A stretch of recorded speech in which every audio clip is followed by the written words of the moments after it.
The silence in the intensive care units of the American Midwest is not a sign of healing. It is the sound of a structural collapse that the mainstream media is too terrified to report. As we speak, a silent exodus is draining the lifeblood out of the United States healthcare system. It is a migration of talent so massive and so sudden that it threatens to bring the world's largest economy to its knees. The data is clear, and the numbers are staggering. Over 1,000 American nurses have officially abandoned their posts under the current Trump administration in just the last few weeks. They are not just quitting their jobs, they are fleeing the country. They are crossing the northern border into Canada in numbers we haven't seen since the height of the Vietnam draft. This is not a mere labor dispute or a protest. This is a geopolitical realignment of human capital that is leaving American hospitals hollowed out and vulnerable. The truth they are hiding is that our national security is no longer measured by the number of missiles in our silos. It is measured by the number of licensed professionals at the bedside, and right now that metric is in a freefall. The great nursing flight has begun, and the consequences for your family's safety are immediate. This is the story of how the American dream became a Canadian reality for the very people tasked with keeping us alive. This is the moment the wall finally cracked, but not in the way anyone expected. To understand why 1,000 nurses would pack their lives into suitcases and head toward the Great White North, you have to look past the headlines. You have to look at the silent gears of the global machine. This mass abandonment is not an isolated event. It is the intersection of three massive, global tectonic shifts that are grinding against each other. The first hidden connection is the global war for talent. While the world watches trade wars and tariff disputes, a much more dangerous conflict is being fought over skilled labor. Western nations are facing a demographic time bomb. Populations are aging faster than the birth rate can keep up, and the demand for healthcare is exploding. Canada has recognized this. They aren't just letting people in. They are strategically poaching the most vital assets of the United States. While the Trump administration focuses on tightening borders and deregulating federal oversight, Canada has launched a predatory recruitment campaign. It is a sophisticated operation designed to siphon off the elite tier of American medical professionals. The second connection is the rise of the sovereign professional. For decades, nurses were seen as stationary assets tied to their local hospital systems. But the post-pandemic world changed the psychology of the worker. Professionals now realize they are global citizens with portable skills. They are no longer loyal to a flag or a domestic policy that they feel devalues their labor. They are moving to where the stability is greatest. The third, and perhaps most chilling connection, is the collapse of the social contract within the American healthcare industrial complex. We are seeing a massive shift where healthcare is no longer viewed as a public service, but as a high-risk, low-reward extraction industry. Private equity firms have taken over hospital boards across the Sunbelt Belt and the Rust Belt. These firms have stripped staffing to the bone to maximize quarterly profits. The nurses aren't just fleeing Trump's policies, they are fleeing a system that has been cannibalized from the inside. This creates a vacuum when the federal government leans into a nationalist first agenda. It inadvertently alienates the very professionals who rely on international cooperation and scientific stability. The nurses crossing into Ontario and British Columbia are citing the total erosion of workplace safety as their primary driver. But the data shows it goes deeper. Canada has offered these 1,000-plus refugees of the American system something the U.S. currently cannot: permanent residency in under 6 months and a government-backed pension. This is a strategic strike by Ottawa. They are using the political volatility in Washington as a marketing tool to rebuild their own struggling provincial health systems. It is a zero-sum game. Every nurse that sets up a home in Toronto is one less nurse available for an emergency room in Ohio or Florida. The outward truth is that we are witnessing the first wave of a brain drain that could redefine the 21st century. The United States is losing its competitive edge because it has forgotten how to protect its most essential workers. This is not just about healthcare. This is about the viability of the American state in a world where talent can move with the click of a button. The connection is clear. When domestic politics becomes too volatile, the most valuable people are the first to leave. They have the means, the skills, and now the invitation. In this high-stakes geopolitical drama, the power players are moving pieces across the board with cold, calculated precision. We must analyze the motives of those holding the strings. At the center is the Trump administration and the Department of Health and Human Services. Their mission has been clear, a total overhaul of the federal bureaucracy. However, in their zeal to slash regulations and, quote, drain the swamp, they have inadvertently cut the nerves of the medical system. By threatening the funding of public health initiatives, they have created an atmosphere of extreme professional anxiety. The White House views the healthcare sector through the lens of cost reduction. They see high nursing wages as an inflationary pressure that needs to be suppressed, but they underestimated the mobility of the modern nurse. They assumed the workforce was a captured audience. They were wrong. Then we have the Canadian government. Under the radar, they have modified their express entry immigration tiers specifically to target American certified RNs and NPs. They are playing a long game. They know that an infusion of 1,000 elite American nurses provides an instant multi-billion-dollar boost to their national infrastructure. It is a massive transfer of wealth. The United States paid for the education, the training, and the residency of these professionals. Canada is now reaping the rewards for free. But don't be fooled. The Canadian motives aren't purely altruistic. They are facing a catastrophic collapse of their own provincial systems, and they are using American labor as a patch to prevent a total breakdown.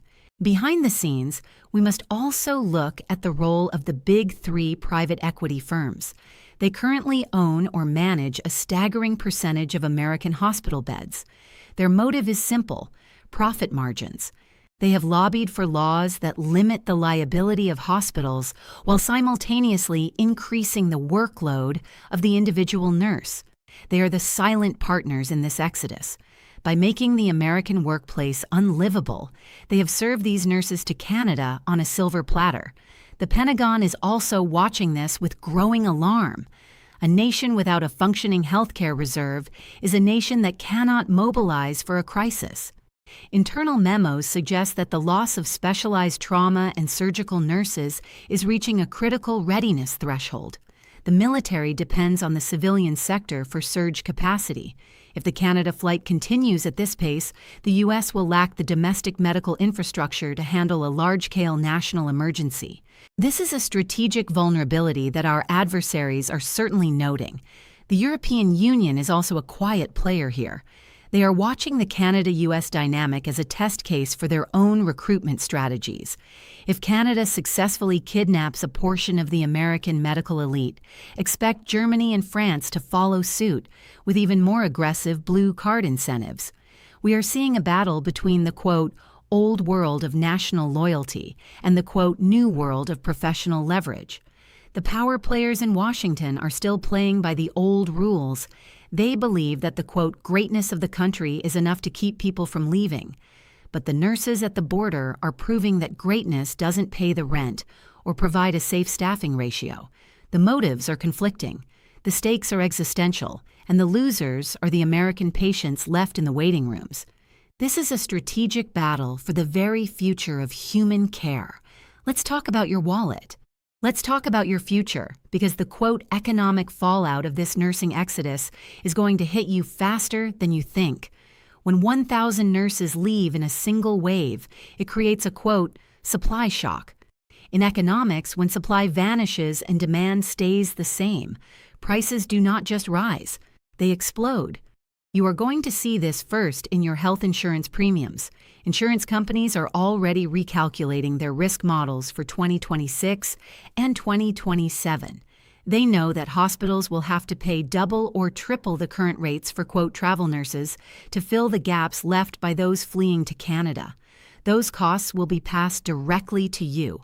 Expect your monthly premiums to jump by 15% to 20% in the next 18 months.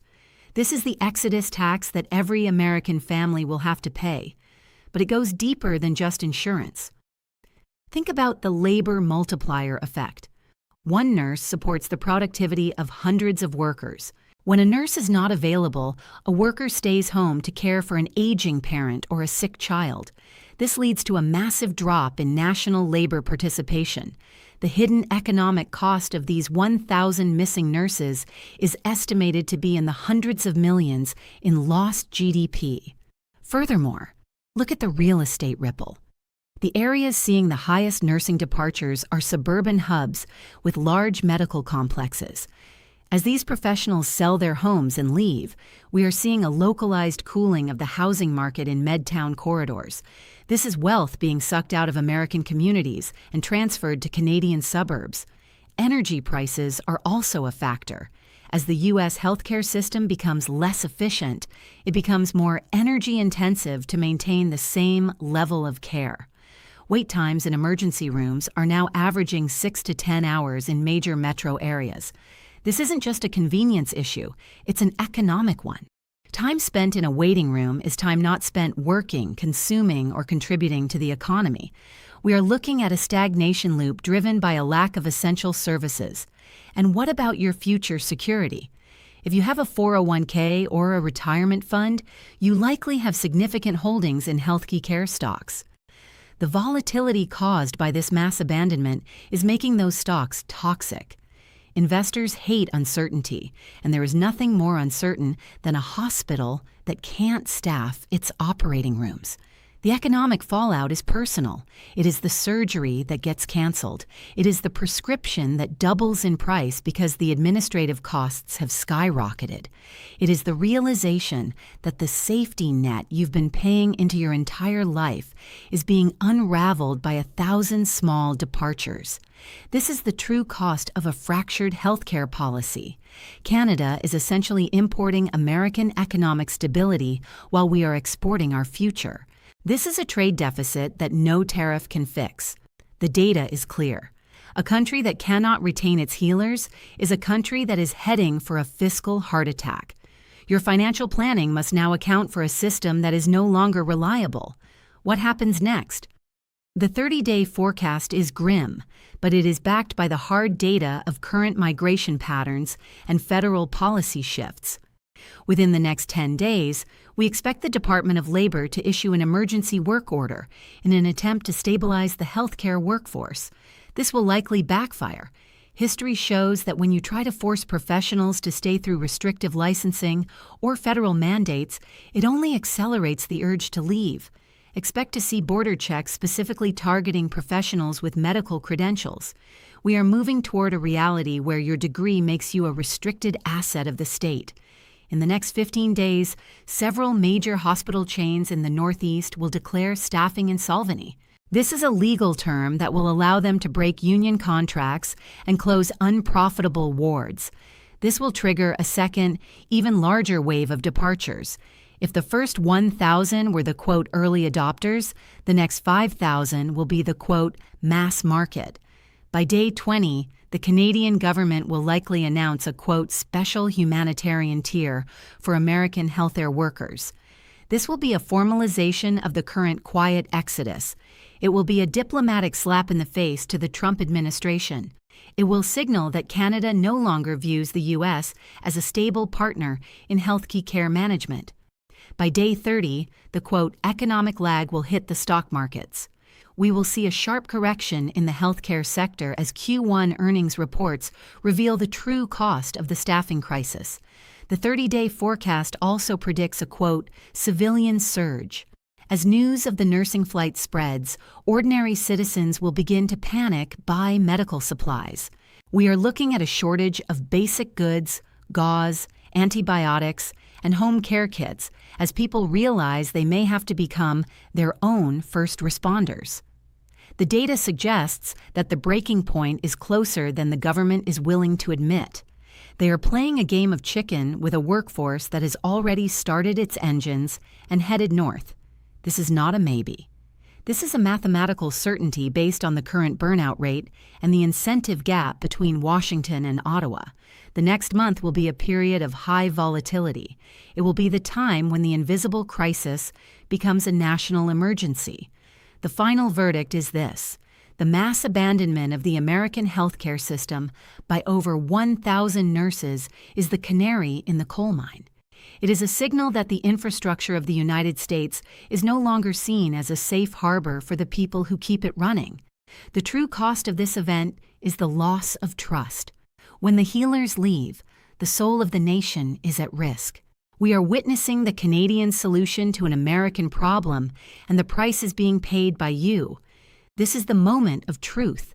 Are we a nation that values its essential workers, or are we a nation that views them as expendable commodities? The data is clear. The exodus is real. The consequences are immediate. The truth they are hiding is that the wall isn't keeping people out. It's failing to keep our best people in. And that is the most dangerous development of all. As these 1+ professionals settle into their new lives in Vancouver and Montreal, they leave behind a void that cannot be filled by rhetoric or executive orders. They leave behind a system that is bleeding talent and a public that is increasingly at risk. This is the geopolitical reality of 2026. This changes everything. Your health, your wealth, and your security are now tied to a border that is flowing in the wrong direction. Now, I have to ask you, if you had the skills to leave a system that was failing you, would you stay out of loyalty or would you flee for your family's future? Would you be the 1.1st nurse to cross that line? Let me know in the comments below. The data depends on your voice. And if you want to know which sector is the next to experience a mass flight, you need to see our next investigation. The truth is out there, but it's moving. 3,000 words hai ya 100 words makir ka do complete. Rewrite and subtitles add nahi karne.